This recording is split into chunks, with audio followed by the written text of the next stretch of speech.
Buenas tardes, queridos hermanos, hermanas, oyentes de Radio Anglicana, la radio de la Iglesia, una vez más aquí en su programa La Palabra Hoy, con nosotros el reverendo Juan María. Juan Mari, bienvenido. ¿Qué tal, Noel? Muy buenas tardes a ti, a los equipos de Radio Anglicana y a nuestros amigos que están al otro lado de las pantallas, al otro lado de los micros. Un abrazo muy fuerte a todos. Totalmente, sean todos bienvenidos a este momento de encuentro con la palabra de Dios en este tan esperado programa La Palabra Hoy. Vamos a continuar con las reflexiones en torno a este segundo libro de los Reyes, pero antes vamos a ponernos en las manos de Dios. Oremos. Padre nuestro que estás en los cielos, gracias por tu palabra que nos da vida. Gracias por tu Espíritu Santo que la inspiró, que dirigió, que guió su redacción. Gracias porque hoy en este día la Iglesia Universal de Cristo tiene el privilegio de abrirla, leerla y por encima de todo compartirla. Y te pedimos, Señor, que nosotros en este humilde programa que es La Palabra Hoy en Radio Anglicana podamos también siempre con tu ayuda y tu bendición ser utilizados por ti para transmitir realmente tu palabra y todo lo que ella significa. Te damos las gracias, Padre nuestro, y te pedimos por todo el género humano, en el nombre del Padre, del Hijo, del Espíritu Santo. Amén. Amén, amén y amén. Bueno, en esta ocasión, en la palabra hoy, vamos a continuar con este gran tercer bloque que hemos estado hablando en programas anteriores, donde hablamos de estos dos reinos hebreos de Israel, dos reinos hebreos, en su decadencia y su evolución, que abarcan más o menos año arriba, año abajo, hasta finales del siglo VIII antes de Cristo. En esta ocasión vamos a tratar nuestro tercer tema de este tercer gran bloque, en el que hablaremos de Joás, rey de Judá. Anteriormente hablábamos de el rey de Israel, Jehú, rey de Israel. Pues ahora vamos a hablar de Joás, rey de Judá. Y vamos a abarcar los capítulos 11 y 12 de Segunda de Reyes. Ese sería el tema que hoy trataríamos. Joás, rey de Judá, capítulo 11 y capítulo 12 de Segunda de Reyes. Como siempre, alguna intervención que quieran hacer nuestros oyentes pueden hacérnosla llegar a nuestro número de WhatsApp, al de Radio Anglicana, el 698-680696, anteponiendo el signo positivo con el número 34 si lo hacen de fuera de España.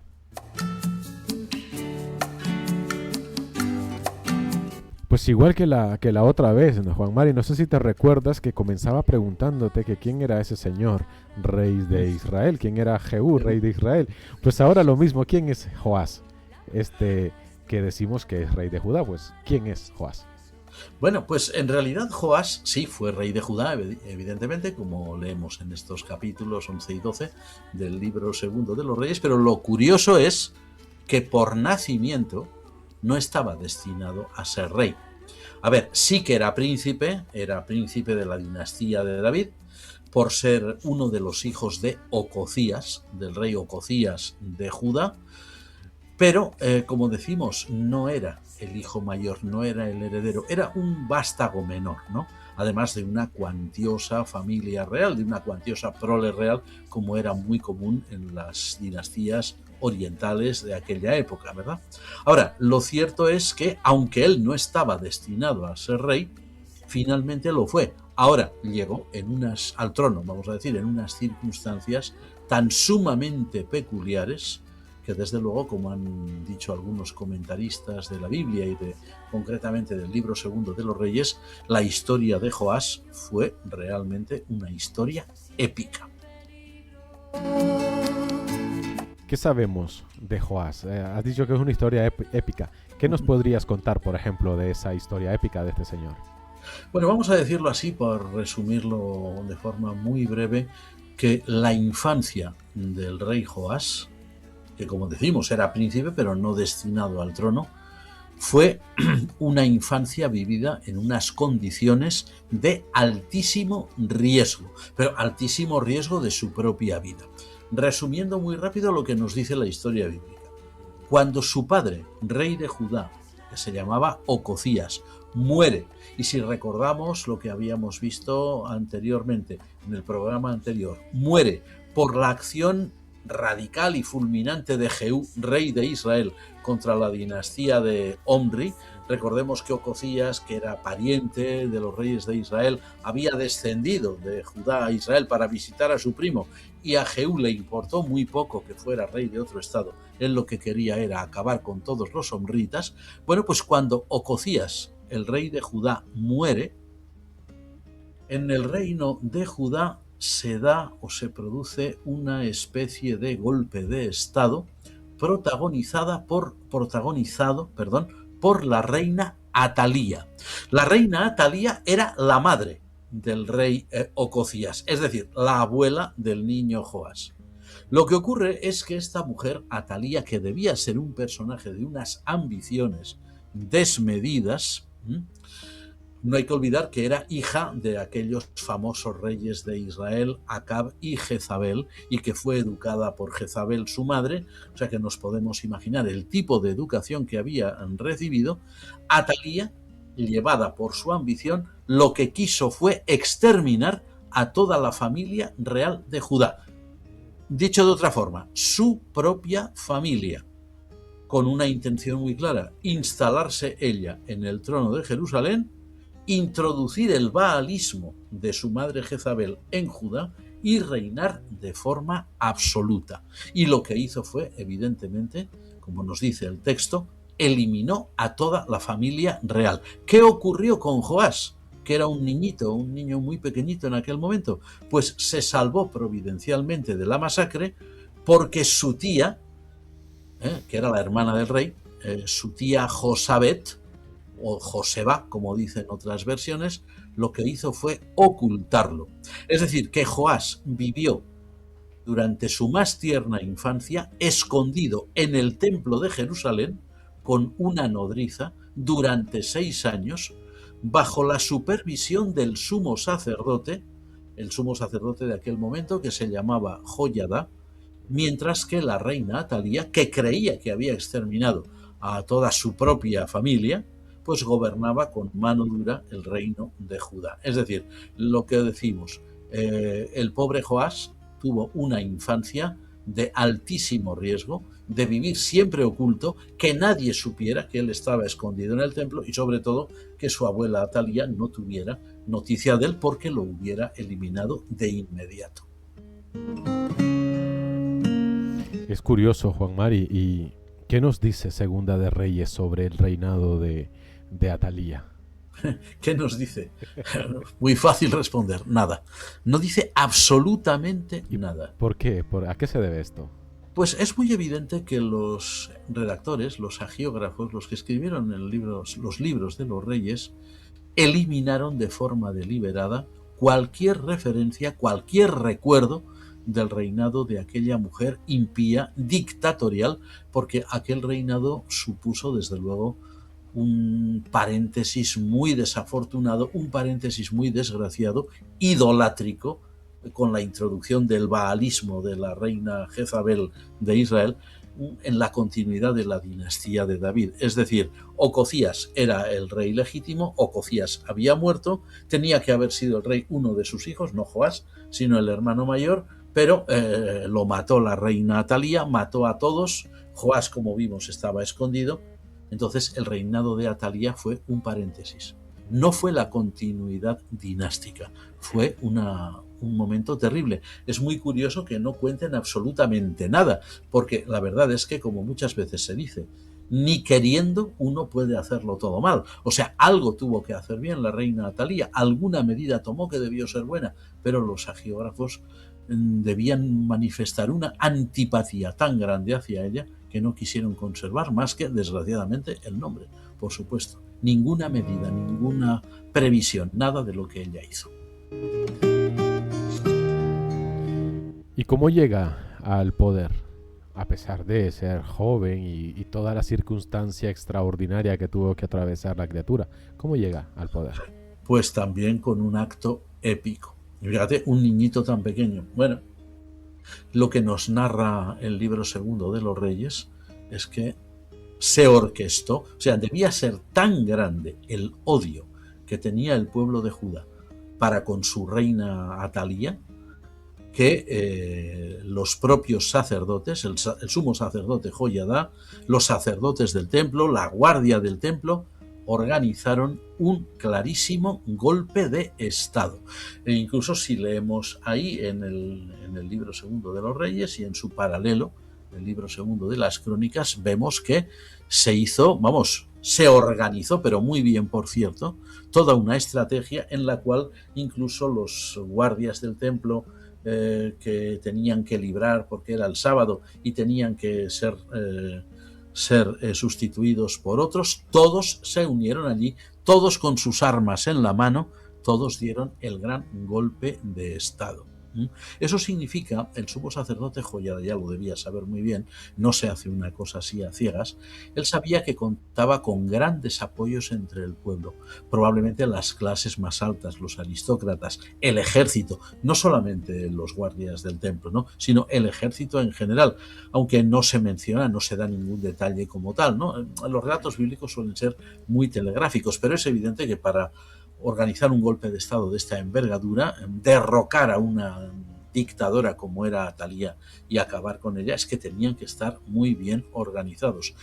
La proclamación de, como hemos dicho, del niño Joás, que era un niño muy pequeñito, como rey, se efectuó a espaldas de la reina Atalía, ahora eso sí, con toda la pompa tradicional de los reyes de Judá de la dinastía de David.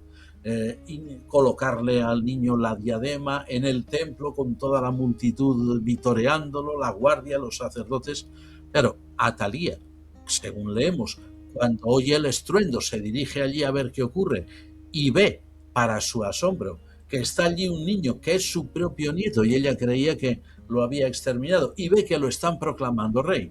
Empieza a gritar traición, traición, según dice el texto, pero el sumo sacerdote no tiene ningún recato en dar la orden de que la saquen de allí y que la degüellen. Y es lo que hicieron con ella. Es decir, Atalía fue capturada y fue degollada, poniéndose fin a su reinado, a ese paréntesis, a ese triste paréntesis, de una forma que para ella era completamente inimaginable, ¿no? Ella creía haber tenido todo el poder en su mano, pero muy tarde se dio cuenta de que todo el mundo la odiaba.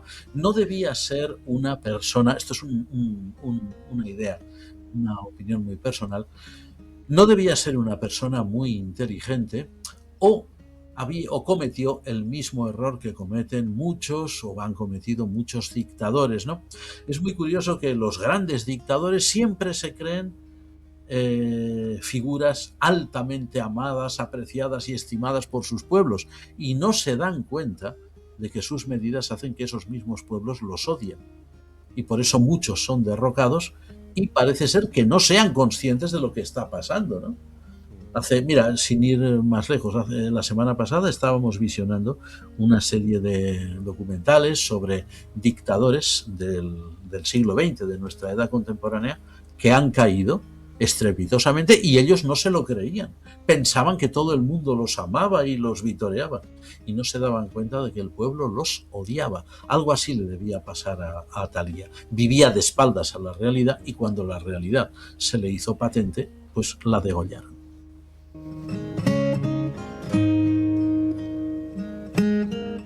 Como consecuencia de este fin del reinado de Atalía, luego se procede al asesinato de Matán, o sea, matan a Matán, Sí. matan a Matán.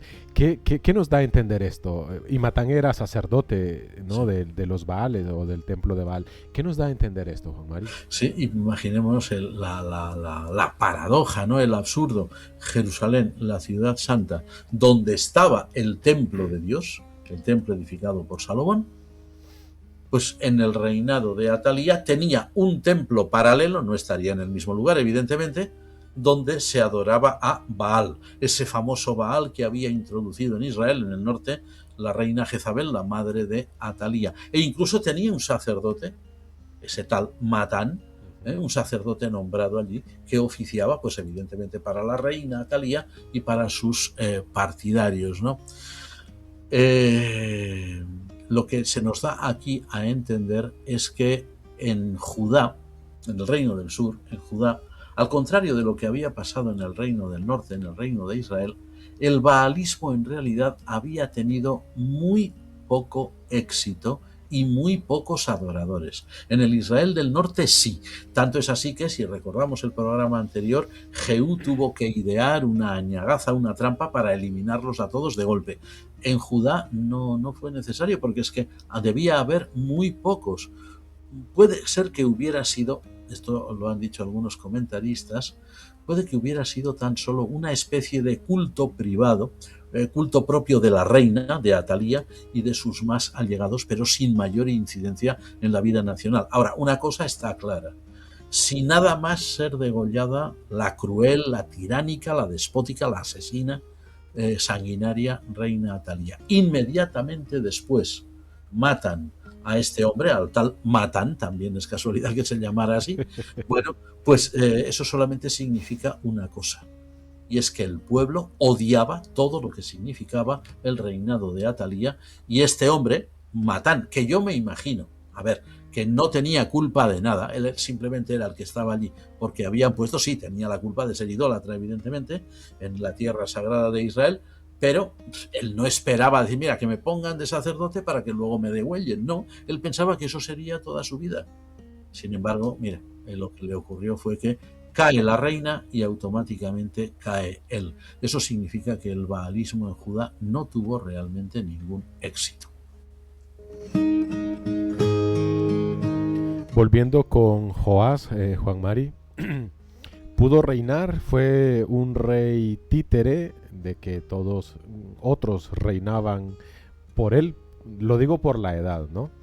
Y luego, ¿cuál sería o cómo podríamos clasificar la prioridad o las prioridades de su reinado según lo que nos da el texto sagrado, Juan Mari? Lo que nosotros podemos colegir o podemos deducir de lo que dice el texto sagrado daría la impresión de que Joás, a pesar de su corta edad, claro, iría creciendo, lógicamente, poco a poco, como toda persona, no debió ser un rey títere. Más bien debió ser un rey con una personalidad muy marcada y muy fuerte, porque las trágicas circunstancias de su niñez pues debieron haber hecho de él probablemente un hombre de un carácter muy fuerte. Pensemos que Joás no disfrutó de la infancia, ¿no? También en aquellas épocas remotas, sobre todo los que eran príncipes, niños nacidos en palacios y en clases altas, tenían una infancia pues muchísimo más feliz, muchísimo más llevadera, por ejemplo, que las de los hijos del pueblo, ¿no? Del pueblo llano, del pueblo sencillo. Joás no tuvo eso.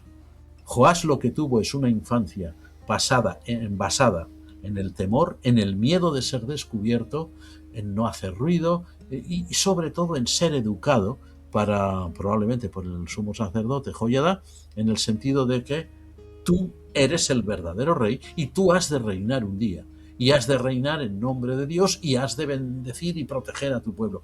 Todo esto debió hacer de aquella criatura un carácter muy fuerte. Fijémonos bien que el libro segundo de los Reyes no se prodiga en información, ¿no?, sobre el reinado de Joás, no cuenta mucho, ¿no?, al contrario de lo que leemos, por ejemplo, en el libro segundo de las Crónicas, cuando habla del mismo reinado, da más detalles. Pero eso sí, los hagiógrafos que escriben segundo de los Reyes hacen hincapié en una cosa muy importante. El rey Joás estuvo muy interesado en todas las reformas arquitectónicas que el templo de Salomón, el templo de Jerusalén, necesitaba. En su mantenimiento debía estar muy descuidado, desde luego, en el reinado de Atalía, y en el mantenimiento del culto a Dios, al Dios verdadero. O sea, en este interés, sin duda genuino, del joven rey Joás por el santuario de Judá, sin duda alguna vemos una clarísima vinculación afectiva y gratitud personal para con el sumo sacerdote Joiada, que le había hecho de padre, de mentor y de tutor, ¿no? Y todo lo que habíamos comentado un poquito antes, ¿no? Es evidente que Joás fue grandemente influido por los sacerdotes y él entendió que una de sus misiones más importantes era pues beneficiar al templo, que había sido su casa, beneficiar a los sacerdotes, que habían sido su familia, y beneficiar de esta manera al culto divino, que había estado tan dañado por culpa de su abuela Atalía, evidentemente. Pero no dice mucho.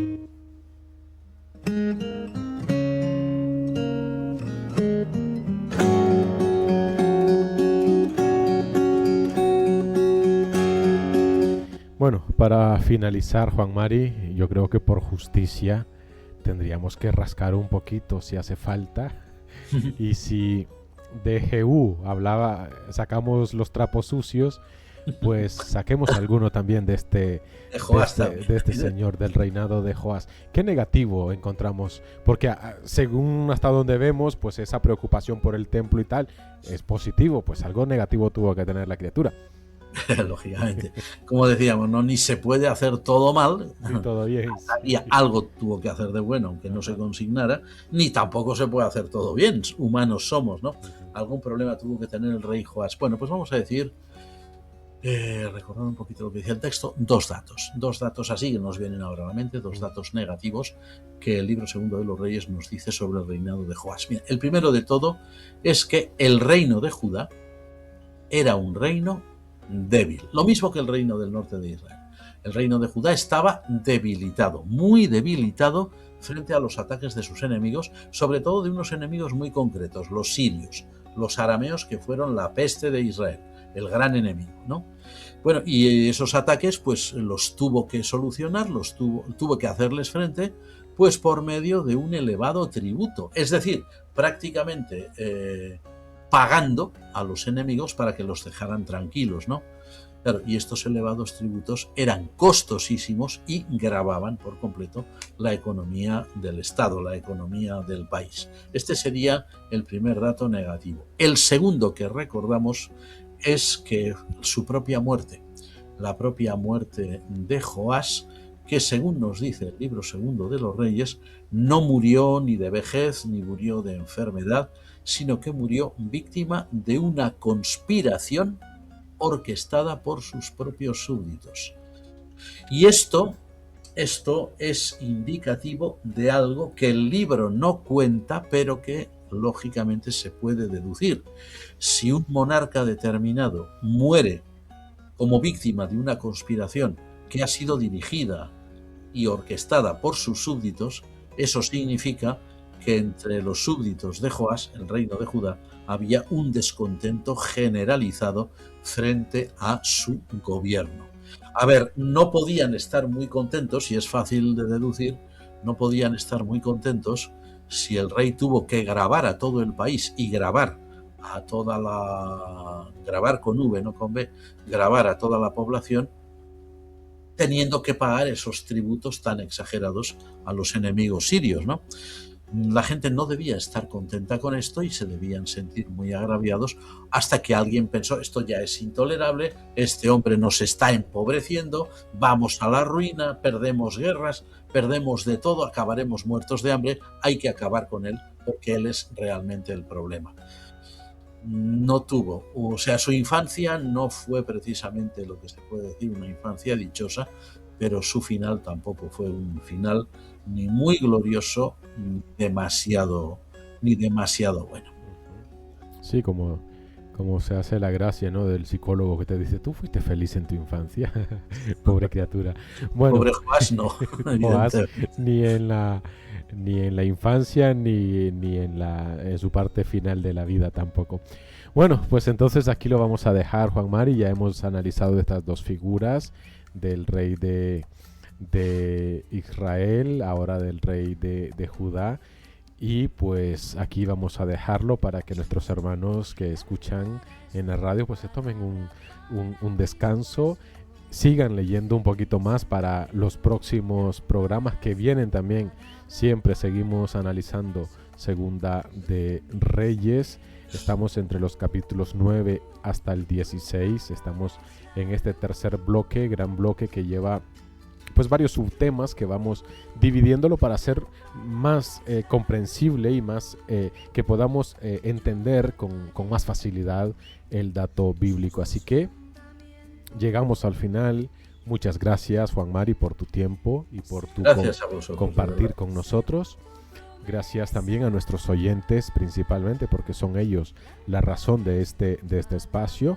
Gracias también a Radio Anglicana, y les animamos pues para que dentro de 8 días continuemos con estas reflexiones en torno a este maravilloso libro segundo de los reinos, o segunda de reyes, como también le solemos llamar comúnmente.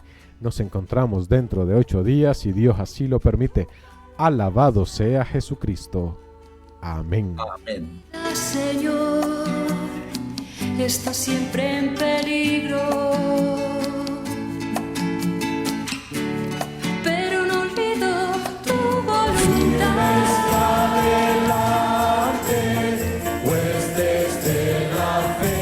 Usted está en sintonía de Radio Anglicana, transmitiendo vía internet en www.radioanglicana.es. También puede escucharnos en su dispositivo móvil, descargando nuestra aplicación para Android e iOS. Radio Anglicana, la voz de la Iglesia.